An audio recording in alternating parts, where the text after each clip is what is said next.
देखो यहाँ पे क्वेश्चन क्या है यहाँ पे, if the diagonals of a parallelogram are equal then so that it is a rectangle. मतलब यदि कोई भी समांतर चतुर्भुज है और उसके विकर्ण बराबर हैं तो वो क्या होगा, एक आयत होगा। ठीक है, तो हमें ये प्रूव करना है, तो इसको हम प्रूव कर ले। पहले इसके लिए क्या फिगर बनाना पड़ेगा, एक पैरेललोग्राम बनाना पड़ेगा। एक फिगर बना लेते हैं इसके लिए। तो क्या है, एक पैरेललोग्राम है, इसका नाम कुछ रख लेते हैं। क्या नाम है बेटा, ABCD। क्या है, एक पैरेललोग्राम है। अच्छा, इसमें एक समांतर बोला गया है कि इसके जो डायगोनल्स हैं, डायगोनल्स मतलब क्या हो जाएंगे, अपोजिट वर्टिस को जो मिलाते हैं क्या होता है, डायगोनल्स होगा। तो दे रखा है इससे डायगोनल्स क्या है, इक्वल है। हमें आगे क्या प्रूव करना है कि ये एक रेक्टेंगल होगा। तो सबसे पहले क्या लिखेंगे हम लोग, गिवन। क्या लिखना है हमें, गिवन लिख लेना। तो गिवन लिखेंगे। तो गिवन में क्या दे रखा है बेटा, गिवन में दे रखा है ABCD। क्या है, ABCD इज पैरेललोग्राम है। ठीक है, और दे रखा है कि इसके जो डायगोनल्स है वो क्या है, बराबर है। तो मतलब AC बराबर में क्या दे रखा है, BD दे रखा है। AC बराबर में क्या दे रखा है, BD। ठीक है। अच्छा, यदि कोई भी चीज़ पैरेललोग्राम होती है तो उसके आमने सामने की साइडें क्या होती है, इक्वल होती हैं। तो ABCD पैरेललोग्राम है तो इसका मतलब आमने अपोजिट साइड्स क्या हो जाएंगी, इक्वल हो जाएंगी। तो AB बराबर क्या हो जाएगा, AB बराबर हो जाएगा CD के, एंड AD बराबर किसके हो जाएगा, BC के इक्वल हो जाएगा। अच्छा, हमें प्रूव क्या करना है बेटा, हमें प्रूव ये करना है कि ABCD क्या है, एक रेक्टेंगल। ABCD क्या है, एक रेक्टेंगल है। तो ABCD क्या होगा, एक रेक्टेंगल होगा। तो ABCD इज रेक्टेंगल, NGLE। ठीक है, अब हम इसको प्रूव कर लेते हैं। अच्छा, रेक्टेंगल का मतलब क्या होगा कि इसकी सारी साइडें, आप आमने सामने की साइडें क्या होनी चाहिए, इक्वल, और सारे एंगल कितने होने चाहिए, 90 डिग्री। तो इसका मतलब क्या हो जाएगा कि हमें प्रूव करना है कि AB बराबर में CD एंड AD बराबर में क्या होगा, AD बराबर में BC। अच्छा, ये तो गिवन ही है, AB बराबर में CD, AD बराबर में BC, ये तो गिवन ही है। तो इसको हमें प्रूव करने की जरूरत है नहीं है, ये तो हमारा प्रूफ हो चुका है। हमें क्या प्रूव करना है कि सारे एंगल कितने हैं, 90 डिग्री के। तो एंगल A बराबर में एंगल B बराबर में एंगल C इक्वल में एंगल D बराबर में कितना प्रूफ करना है, 90 डिग्री। तो हम यहाँ से हम इसको प्रूफ स्टार्ट कर लेते हैं। यहाँ पे लिखेंगे प्रूफ, और प्रूफ में हमें देखो यहाँ पे क्या करना पड़ेगा कि हम लोग यहाँ पे दो ट्रायंगल लेंगे। देखो, दो ट्रायंगल लेना है, कौन सा ट्रायंगल लेना है, गिवन के अकॉर्डिंग। जैसे हमारे डायगोनल्स इक्वल दे रखे हैं तो देखो डायगोनल्स किस ट्रायंगल में आएंगे। जैसे मान लेते हैं एक BD है, एक AC है। तो BD वाला डायगोनल्स किस ट्रायंगल में आ रहा है, BDC में आएगा, और AC वाला किस में आएगा, ADC में आएगा। तो देखो यहाँ पे हम कौन सा ट्रायंगल ले लेंगे, पहला ले लेंगे हम लोग ADC। कौन सा ट्रायंगल लेना है, ADC ले लेंगे। और दूसरा ट्रायंगल कौन सा लेना है, यहाँ पे BCD लेना है। कौन सा लेना है, ट्रायंगल BCD। अच्छा, इन दोनों ट्रायंगल में हम लोग कितनी चीज़ें बराबर करेंगे, तीन चीज़ें बराबर करेंगे, कांग्रुएंसी प्रूव करेंगे।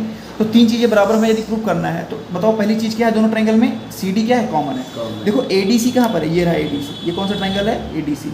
ये ADC ट्रायंगल हो गया। ठीक है, और ये वाला जो ट्रायंगल है, ये वाला ट्रायंगल, ये कौन सा है, दूसरा वाला ट्रायंगल। इन्हीं दोनों ट्रायंगलों में क्या दिखाना है, कांग्रुएंस दिखाना है। तो पहला देखो, इसमें दोनों में CD कॉमन है, तो लिख देना CD बराबर में क्या है, CD। यहाँ पे लिख देंगे क्या है, कॉमन है। क्या है, कॉमन है। 90 डिग्री कहाँ पे दे रखा है, वही तो हमें प्रूव करना है। अच्छा सर, अब यहाँ पे तो CD बराबर में CD हो जाएगा। अच्छा, एक बात बताओ, AD बराबर में क्या हो जाएगा, BC। क्यों, क्योंकि ये गिवन है। पैरेललोग्राम में आमने सामने की साइड क्या होती है, इक्वल। तो AD बराबर क्या हो जाएगा, BC हो जाएगा। एक चीज़ और बराबर होगा, इसके डायगोनल्स बराबर दे रखे हैं। AC बराबर क्या होगा, BD। तो इस वाले ट्रायंगल का AC, इस वाले ट्रायंगल का AC, इस वाले ट्रायंगल का BD। तो बताओ, तीन चीज़ें बराबर हो गई। तो इसका मतलब क्या हो जाएगा, कौन से कांग्रुएंसी लगेगी, बहुत अच्छे। तो ADC कांग्रुएंस में ट्रायंगल BCD किस कांग्रुएंस से हुआ, साइड साइड। अच्छा, जब ये दोनों बेटा कांग्रुएंस हो गए तो CPCD से हम कुछ भी करेस्पॉन्डिंग पार्टिकल दिखा सकते हैं। तो बताओ, इस वाले ट्रायंगल में एंगल D आएगा और इस वाले ट्रायंगल में C आएगा। तो एंगल C बराबर क्या हो जाएगा, एंगल D। किससे आए, अब हमें 90 डिग्री प्रूव करना है। हम C और D को 90 डिग्री प्रूव कर लेंगे। तो कैसे प्रूव करेंगे, पता है कि AD किसके पैरेलल है, BC। तो यहाँ पे लिखेंगे हम लोग, क्या लिखेंगे, हम लिखेंगे यहाँ पे AD पैरेलल में BC, AD पैरेलल में BC। अच्छा, एक बात बताओ, यदि दो लाइनें पैरेलल होती हैं, यदि AD और BC पैरेलल है, ध्यान समझना, ये दो लाइनें पैरेलल, यहाँ पे आप लोग दो लाइनें पैरेलल हैं और कोई ट्रांसवर्सल है, तो उनके को इंटीरियर एंगल का सम कितना होता है, 180 होता है कि नहीं होता। जैसे मान लेते हैं दो पैरेललोग्राम है और इन दोनों का एंगल का सम कितना होता है, 180। तो यहाँ पे देखो, D और C का एंगल का सम कितना होगा, 180, क्योंकि AD और BC क्या है, पैरेलल है। तो जब AD और BC पैरेलल है तो D और C एंगल D प्लस में एंगल C कितना हो जाएगा, 180 हो जाएगा। और पता है कि एंगल D बराबर एंगल C है। तो हम जहाँ पे D है, जहाँ पे C है, वहाँ पे D लिख सकते हैं। तो एंगल D और प्लस में क्या लिखेंगे, एंगल D बराबर कितना आएगा, 180। और angle D plus angle D कितना हो जाएगा, 2 एंगल D 180। अब यहाँ से हम लोग क्या करेंगे, यहाँ से हम लोग क्या कर पाएंगे भाई, यहाँ से हम लोग एंगल D बराबर निकालेंगे। तो 180 अपॉन में कितना आ जाएगा, 2। तो यहाँ पे 90 आ जाएगा। एंगल D 90 हो गया, तो एंगल C भी 90 हो जाएगा। ऐसे हम लोग सिमिलरली A और B को भी प्रूव कर लेंगे। तो सिमिलरली, तो यहाँ पे लिख देना, सिमिलरली में क्या हो जाएगा, सिमिलरली एंगल A बराबर में एंगल B बराबर कितना हो जाएगा, 90 हो जाएगा।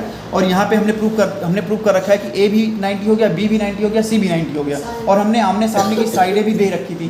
तो बताओ हम इसको इक्वेशन 1 बना लेते हैं, इस वाले को जो आमने सामने की साइडें दे रखी हैं गिवन में, ये इसको 1 बना लेते हैं। और जो हमने ये प्रूव कर रखा है, क्या हमने प्रूव कर लिया, ए बराबर में बी बराबर में सी बराबर में एंगल डी बराबर में कितना प्रूव कर लिया हमने, 90 डिग्री। इसको इक्वेशन क्या बना लेंगे, 2 बना लेंगे। तो लिख देंगे बेटा from equation first and second, from equation first and second A B C D is a, क्या प्रूव करना था, रेक्टेंगल। रेक्टेंगल की प्रॉपर्टी होती है ना, सारे एंगल, पैरेललोग्राम में 90 नहीं होता, रेक्टेंगल में सारे एंगल 90 होते हैं, ठीक है। तो ये हमें प्रूव करना था, तो हो गया, ये हमें प्रूव, आगे समझ में। Yes sir.